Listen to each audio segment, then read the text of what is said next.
Dinamay mo pa ang Diyos. Grabe naman, kuya. Kasi syempre, before ako sumalang, talagang nag-pray ako kay Lord. Kasi syempre, hi guys, ito na pala ako sa mga nang baba sa akin. So, may nag-comment dito. Tingin daw ng proof. Patingin daw ng proof na nag-9K ako. Yung 4K ko, lahat ng i-click sold out. Kahapon din naman, 20K ako sa pila. Pero, nakapili na ako ng seat and then na-stuck na ako sa seat type. Ngayon, thank you Lord kasi 9K, sobrang laking bagay nun, diba? Sobrang baba nun. And ito naman yung prueba. Syempre, hindi na ako nakapag-video, nakafocus lang sa sarili ko yung camera kasi wala ako naman akong ibang camera na gagamitin for another angle. Wala naman ng videographer dito kasi ako lang nasa bahay. Yung ticket mo, walang order number. Huwag mong ipahalata na nag-bypass ka. So, bakit walang order number yung ticket ko? Kasi, inedit ko siya and sinedan ko yung order number nung kulay na nandun mismo sa ticket. Kasi, syempre, baka naman nakawin yung picture ng ticket ko, mamaya ako pa mawalan. Diyos ko, kakapost ko para lang mapatunayan sa inyo. Akala ko ba di ka nakabili ng membership? Ba't ka nag-try kahapon? So, eto nga, papakita ko sa inyo yung membership code ko. Nakapila ako kahapon kasi syempre may membership code ako. Baka mali lang yung pagkakaintindi nyo sa caption ko kaya na-misinterpret ninyo. At bakit iba ang kulay? Kapal naman ng mukha mo, girl. Only in Megan Young we trust. Ay, wow. I realized na naka-dark mode yung phone ko and enough ko na yung dark mode, nag-blue na siya. So, si ate ang pinaka-grabe ang mga comments sa akin. Kaya ko din mag-video ng naiyak sa harap ng screen. Yung screen record mo, need namin makita kung nag-queue ka talaga. Nag-picture ako nung queue ko kahapon and yung ngayon kasi ina-update ko si Ate V, so ito yung mga pruweba na yan. Mila ka ba? Magpasalamat ka talaga sa ate mo, pinareserve ka. Ha ha ha. Pumila ako kasi, yun nga, di pa ba sapat yung mga pruwebang pinakita ko? Tsaka kung nandaya man ako, di na ako naggaganto. You are not being questioned sa legitimacy ng ticket mo. You're being questioned on how you got the ticket. Sana believable yung content mo, then armies will be willing to retract their bashing. Okay. Actually, kanina, to device ko, nag-crash din.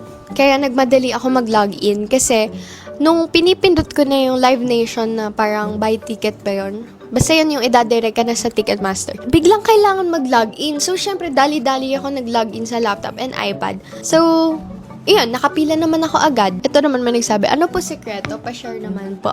So, ang sinabi ko, yun nga, ang ginawa ko, in-overnight ko yung tab, hindi ko na enough yung laptop ko. And to device yung gamit ko ba different account. Ganun yung ginawa ko kasi napanood ko yun sa TikTok. Duh! Ito, kalat yung screenshot na nagpapa-assist So, yun nga, like I said, hindi ko naman dinedeny. Naghanap ako ng option. Kung hindi talaga ako makakabili, bibili ako ng nagbebenta ng ticket. Si ate kumanta pa, toroy. Para bang nadaragang nagutching-chikara. Ibadbaran ako sa mga kagaya mo, te. Siguradong susugurin ka ng armies nyet. Te, huwag niyo naman ako sugudin. Ewan ko kung legit army yung mga puro kapabili sa ate mo, maluho. As far as I can remember, hindi ko maalala anong mga pinapabili ko sa ate ko.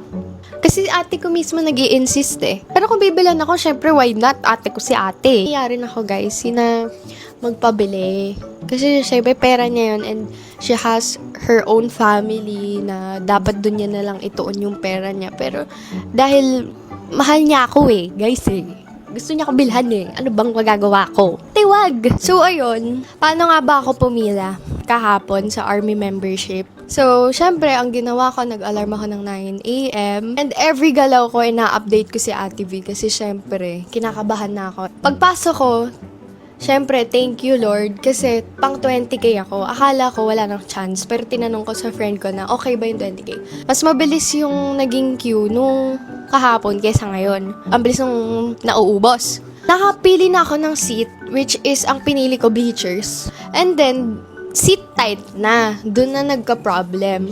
10 minutes ako nag-antay doon. Ang tagal ko na, parang kanakabahan na ako kasi walang nangyayari. And then, after nun, nakick ako. Bumalik ako sa queue ng 80K. Nag-search na ako sa Facebook, kaya dun yung nakita na parang nag-a-ask ako ng mga assistants, ganyan, or may nagbebenta ba. Kasi syempre, naghahanap ako ng option kung papaano pa ako makakabili. And also, inisip ko rin talaga bumili sa ibang bansa. Pero naman, ang inisip ko naman doon, hotel, yung pagkain, yung pagsistayan. Alam ko naman na ako lang mag-isa. Parang hindi ko naman carry bells pa. Mahal siya. And ayoko naman din na parang pagastusin pa si Ate V. And syempre ako. Alam ko sa sarili ko na ako ang bibili ng hotel, ako bibili ng plane ticket. Eh syempre, low. So kanina, ang naging process ko dahil napanood ko sa TikTok, may nag-share na inambay lang niya yung tab niya overnight. Ganun din yung ginawa ko sa laptop ko. Buong gabi siya open na nakastay lang doon yung tab sa Live Nation and Ticketmaster. And then, inopen ko rin yung iPad ko. So, dalawa yung device na ginawa ko kasi napanood ko na pwede yun. And then, pumasok ako, pang 9K ako and yung iPad ko is pang 100K. Nung time ko na, edi yan, pinili ko bleachers, pero wala. So, nag-back. So, ang pinili ko na is standing kasi yun na lang yung available. Nung magbabayad na ako, hindi nag-work yung card. So, ang ginawa ko na ngayon, nag-transfer na ako sa GCash kasi QR na lang, mas mabilis siya. Thank you, Lord. Thank you, Ate V. Sa mga nagtatanggol sa akin, thank you so much. So, lahat naman, halos, deserve mapanood sila. Kahit pa hindi ka army or what. Kasi syempre, BTS, kilalang kilala yan. So, kahit hindi ka talaga fan, gusto mo siya mapanood, diba? Yan lang. See you guys. God bless. Bye! See you on my next video.